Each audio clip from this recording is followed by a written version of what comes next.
Hi, everyone. Welcome to Mom's Writers Club. I'm Jessica. And I'm Sarah. Please give us a quick like and subscribe. Today, we have a very cool topic. This is an episode we've been talking about doing for like 2 years. And that is, so Sarah and I have written many books between the two of us. And we realized there's always a large quantity of words that we write for a book that do not go into the book. This might be pre-writing. This might be chapters that don't end up in the book. This might be an early version of the book that we're like, this is awful, and so we scrap it. So we just wanted to talk about that a little bit, and also maybe even give you an idea of how many words that sometimes can be. And so some of this is just that, like, every time we talk about it, we're just like, holy fuck. But also, we want to reassure you that it's normal and that it's okay, and that two published authors do the same thing, and that you're not losing anything. Like, it might feel like it in the moment, but it's like those books. Like, I wrote 3 books before I got an agent and I got published. And when I would shelve them, sometimes it felt like, well, fuck, it's a lot of time wasted, but it wasn't, because I could have never written the second book without writing the first. I could have never written the book that got me my agent had I not had those 3 books first, and like gained skill and realized what I could do better, that kind of thing. So we just want to assure you they're not wasted. But Sarah, do you want to talk about the most recent book, or do you want to talk about earlier ones, or where should we start? How much do we want to scare our audience? Oh my God. I would scare myself. Did you ever see Monsters versus Aliens? And Zach Galifianakis What? plays the Blob. It's like an animated kids movie, Monsters versus Aliens. No, I totally thought this was Okay, like one of this those scary movies from the 80s. I no, no, totally no, no, no. This will appeal to like a certain sliver of parents who were raising kids like around 2010 or something like Oh, okay. that. Um, Monsters versus Aliens, and Zach Galifianakis plays this blob. It's this like genetically modified tomato that turned into a blob and developed sentience. Only it's really really dumb, and he's this giant blob, and he's asking Ginormica like what her real name is. It's this woman who's like 30 feet tall, and she's like Susan, and Totes. he's like Susan. Oh, I just scared myself. Sorry. Oh my I God. cut all of that. We have not been drinking, in case anybody is wondering. No, don't cut it. I assure you, it's like 1 o'clock where Susan. I'm at. Ah, I just scared myself. Okay. Anyway, I would scare Well, myself if I really did the math for how many words I write in order to come out with an 80-ish thousand word novel. And I'm finding it out the hard way now that I think that's what I have to do. And that like, because at this I time know. around, I was like, I'm not doing that again. I I'm know. That's what I was gonna going to write this say. time. You told me you weren't going to do that. And I was like, but Sarah, maybe it's just your process. And you're like, I'm going to try to not do this. I know. So I wrote two.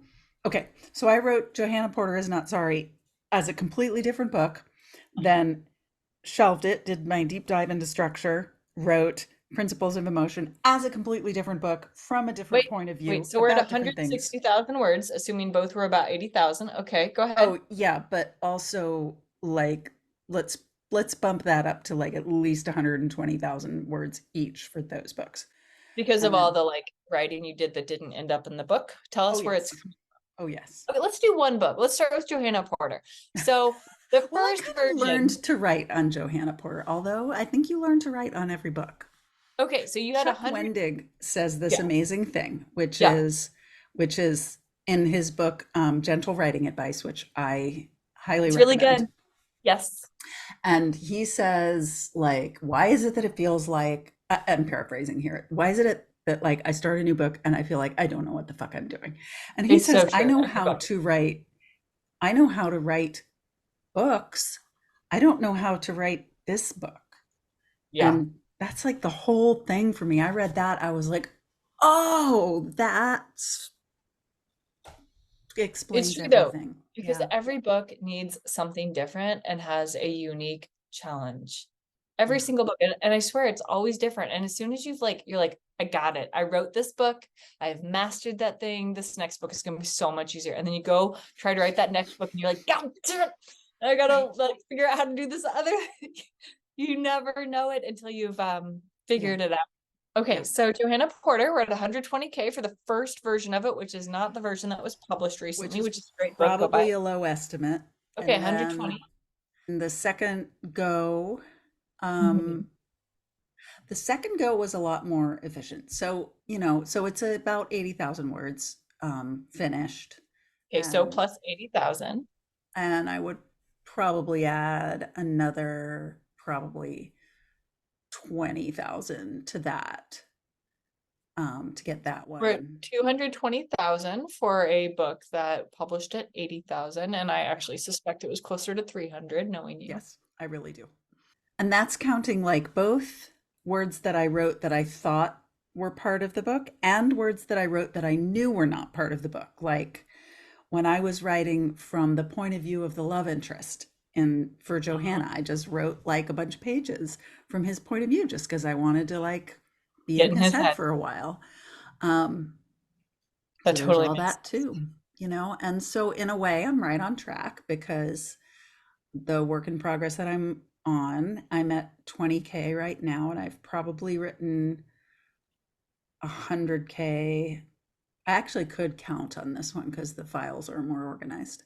I've probably, although they're all like overlapping because I would start over, but I would use some of the old stuff. Anyway, I probably have written 100K that I'm not using, which puts me Wait, with your 100. current book? Yeah, Yeah, no, I think so too, because you've written parts of different versions of the book, totally. and you've done like some character studies, and it's really interesting. Yep. I was trying to think. So my first book that published Make Me Disappear, I think the original version was about 90,000 words, but I also wrote multiple scenes that never ended up in the book. So let's add on like 20,000 for that. So 90 plus 20. And then when I signed with my agent, we went back and I rewrote the second half of the book, like the whole second half of the book. So I'm gonna say 45,000 at least. And then I went back and I added a bunch of flashback scenes to the front of the book, which were probably 10,000. Um, and that was before all the edits I did with my editor at the publisher. So that's at like 165,000. And I actually think that's probably a very low estimate because I know it was long enough ago that I'm having a hard time remembering all the like I did a bunch of pre-writing. Like I wrote about the characters and their emotional wounds.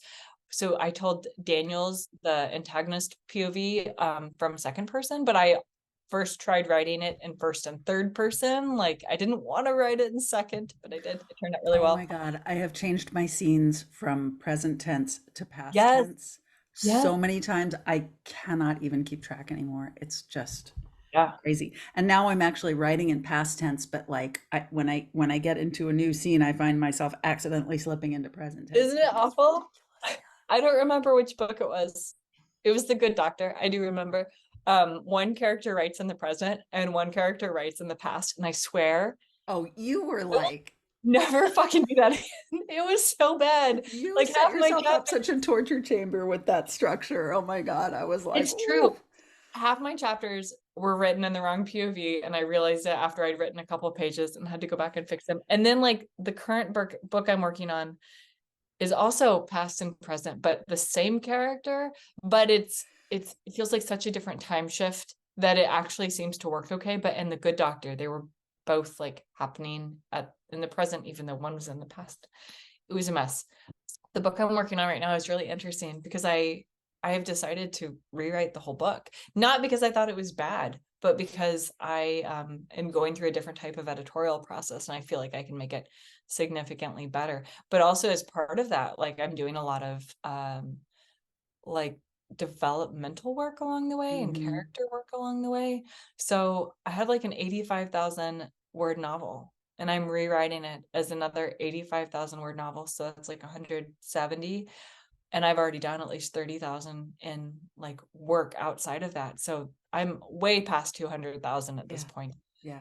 What will be an 80,000 word novel? So anyway, Yeah. I just find it fascinating. Like, you know, I love I love it when I buy a book and you're like, wow, this is so well written. Oh my, like you're a little like, Yeah. could I ever do this? And again, let's remember that that version has been through multiple edits and editors and looks nice and shiny now, but I'll bet it didn't at the beginning, and that's normal. Um, yeah, it's just interesting how many words we actually write to get that beautiful 70 or 80,000 word novel. And I find that as unwilling as I am to do it, writing the stuff that I know is not going to go in the book is so helpful.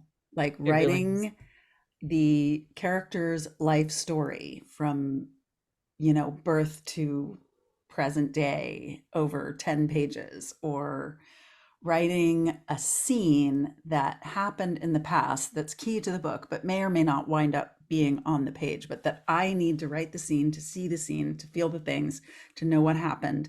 Like things like that. Like when or when I was writing, from this other character's point of view who was not going to have a point of view in the book. All that stuff was so helpful. And it's funny because as I was getting started on my current work in progress, I was like, I don't want to do that stuff. That's like, You really were. oh, Like, I'm not going to say anything. I'm just going to it let her was do. so dumb. You know what it But makes me think of?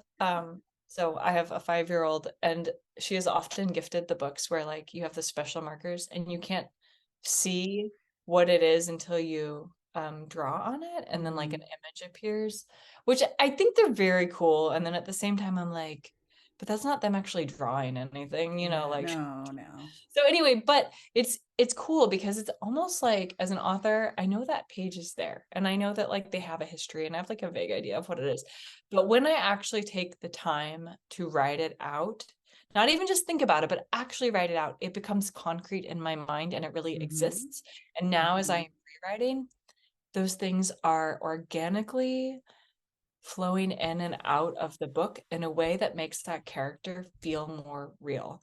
And I have found that to be immensely helpful. And there's no way I could have done that without actually writing it. So yeah, I'm all for it. I know it's hard. I know it's frustrating, especially when you're short on time and you just want to get your book done, but it I makes such a big know. difference in the quality. I And for think, me, it makes okay, a big for me difference in anyway. the time, you Yeah. know? Mhm.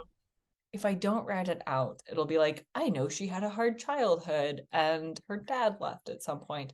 But that's not the same as like knowing the moment he walked out and the way it made her feel and how that affects her 20 years later in this scene Mm-hmm, when that mm-hmm. person doesn't show up when they're supposed to. Like it's like shades of gray versus like coloring it in and really knowing the fine Totally. detail. And Yeah. anyway, so I guess we just wanted to talk about this because it's okay and it's normal and we actually encourage it, like give yourself the time and space to write the extra stuff or acknowledge that maybe that chapter is not needed, but that it's still impacting your book in a positive way. Right. And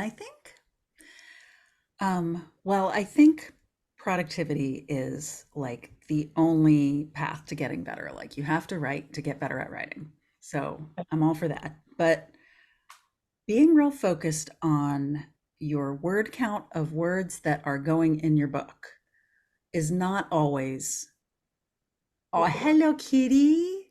She did not Hi. like it. Hello, kitty. Is not always the way to go. And it's not always the most time effective way to go, you know? Like I've had Yeah. times when I have like cranked out the words and then been like, fuck, I get to like 30, I got to like 50,000 words on this one draft. Yeah. And I was like, fuck, this is not what the book's about.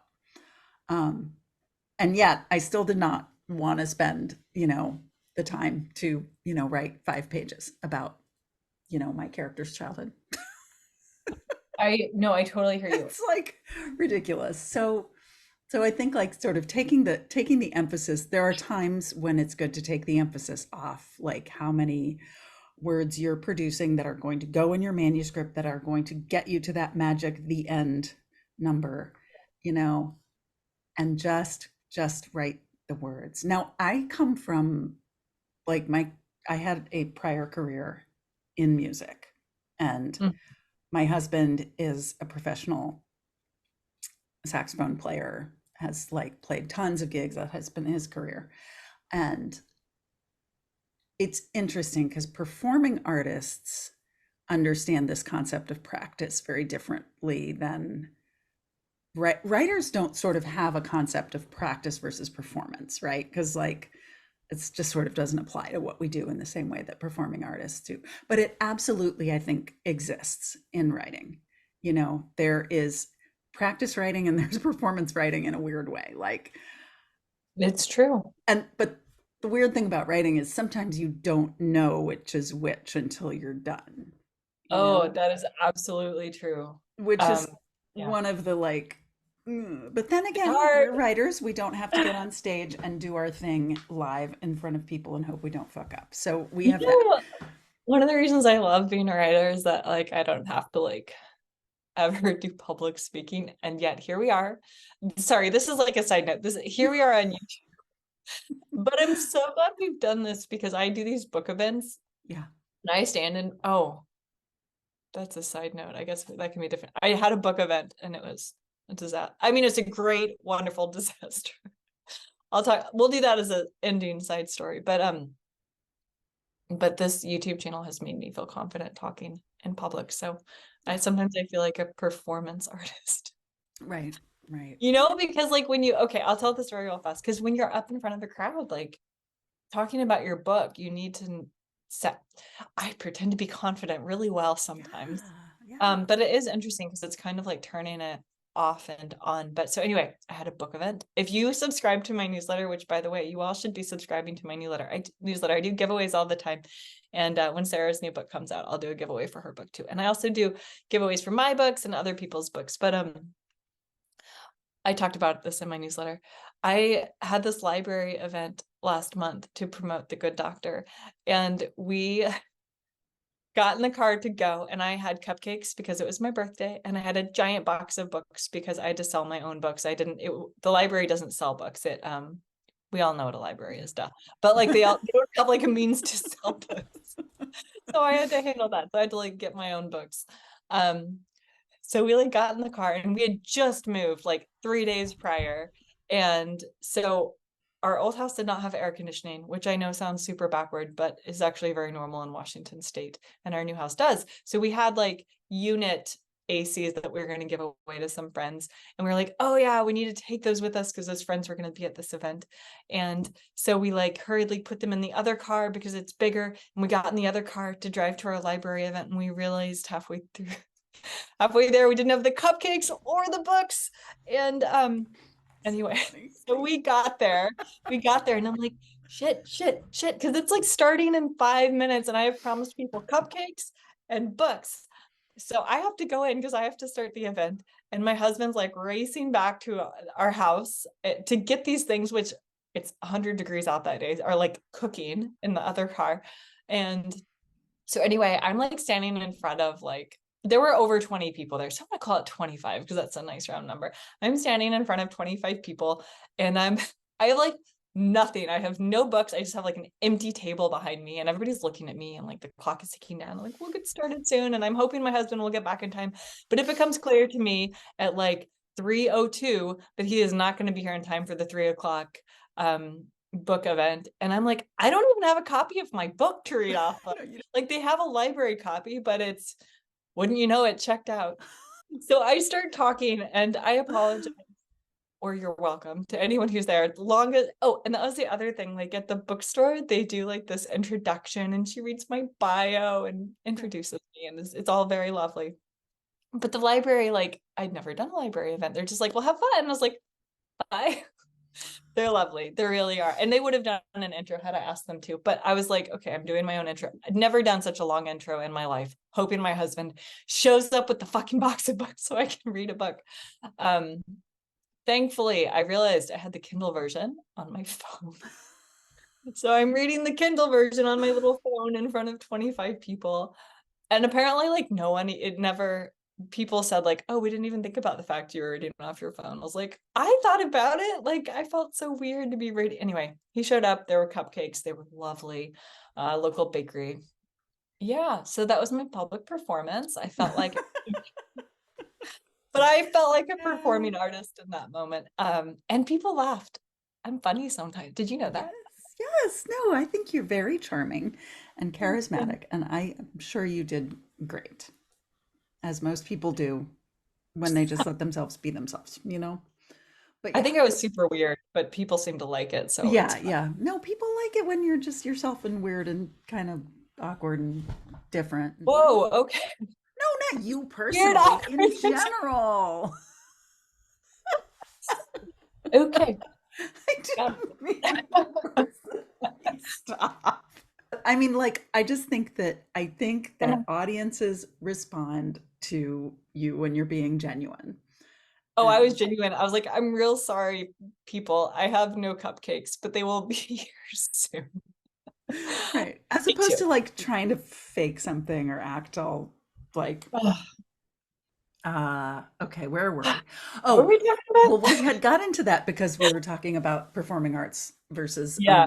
versus writing. But the thing is, like what performing artists know that writers really should adopt the knowledge of is that you have to play a shitload of notes to be able to play the notes that you play on stage well enough to play them on the Yeah. stage. You have to You know, practice. like every musician knows that your hours of practice vastly, like they dwarf your hours of performance. And that's just the nature of the thing, Yeah. you know? So Consider this them your idea that we have that I wrote 10,000 words and I wasted them, you know, because I didn't do anything with them. I just threw them away. Don't throw anything away don't throw them away. ever. Have a different file folder for it. Right. Just stick them somewhere. Words are small on I love that about objects. Scrivener. If you trash something, it puts it in your trash folder and it stays there. And there is no way to empty that trash folder. Yeah. Do you I know? I love mean, I that the can't. designer Yeah. did that. Yeah, it will not let you throw things away. But There's anyway, no the word that idea being like you just make words and like they're all they're all good. Like it was like it's sort even of the less gooder non-judgmental, ones. like even the less gooder ones. Like they're all your words. You love all the words, and some of them make it in the book and some of them don't. And you love all your words. I will tell you, I felt like I was becoming a better author when I would write a chapter and I would reread it and I would be like, this chapter does not need to go in the book. And at Mm, first that was very frustrating, but the thing was like that chapter was going to get cut at some point. It was cool yeah. when I got to the point that I could recognize that and I could see that even though I had written that chapter and maybe that stuff didn't need to go in the book, like I had gained something from writing it. So I just move it into a different folder. Occasionally they got pulled out, you know. Mhm. Um, but yeah. So anyway, long story short, uh, we write a lot of words that aren't published, and that's okay. And you should too. Is that everything? I know. Do we have anything more to say about this topic? Can we do our mom rant? We forgot to do it. Oh yeah. Okay. So Do you I have sent one? Sarah. Yeah, this is just gonna be like a fun episode where we talk about random stuff. Uh, Okay. All right. Mom rant. Wait. I gotta put mom the timer rant. on. Oh shit. Okay. We're trying to be positive, so But mom we're rants both are gonna time limited. we're both gonna talk, so we get 120 seconds, not 60 seconds. What? Yeah, we have different opinions. That's all I can say. Sarah, Oh, we're ready? gonna talk about. Oh, we're gonna. Oh. Okay. Yeah, fuck the timer. This isn't exactly a mom rant, but It's a okay. mom rant. All right, Well, go. okay. Kombucha. Did I say it right? I fucking hate it. I don't understand it. So hold on. Be quiet. My turn. No, no. Um, it is made, if you don't buy it from the store, with something called SCOBY, which just the name tells you everything you need to know. And I might be wrong. I'm gonna Google it right now. It's technically like Symbiotic it's colony mold. of It's a bacteria and yeast. it's so S C nasty. O And B it like Y. it sits on the top of the water or vinegar or whatever it is you're Tea, pouring. sweet tea. Tea. I like tea, but this is not tea. And it like lives there. It like lurks on Ferments the top of your tea. beverage and it's alive. It's the most, Mhm. Google a picture of it. It looks disgusting. So anyway, I was telling Sarah about how, I don't even know why I was talking about how gross. Oh, someone posted a photo of their SCOBY on our local Buy Nothing group and was like, does Yeah, that anybody was gross. use my SCOBY? And I was like, that is disgusting. Don't post that. That's like something that should come with a content warning. It's so nasty looking. So anyway, and I was complaining, and Sarah was like, "Well, I like kombucha," and I was like, "That I we were love friends." kombucha. I have made kombucha. We had an ongoing kombucha colony in a five It's a gallon colony. It's bucket alive.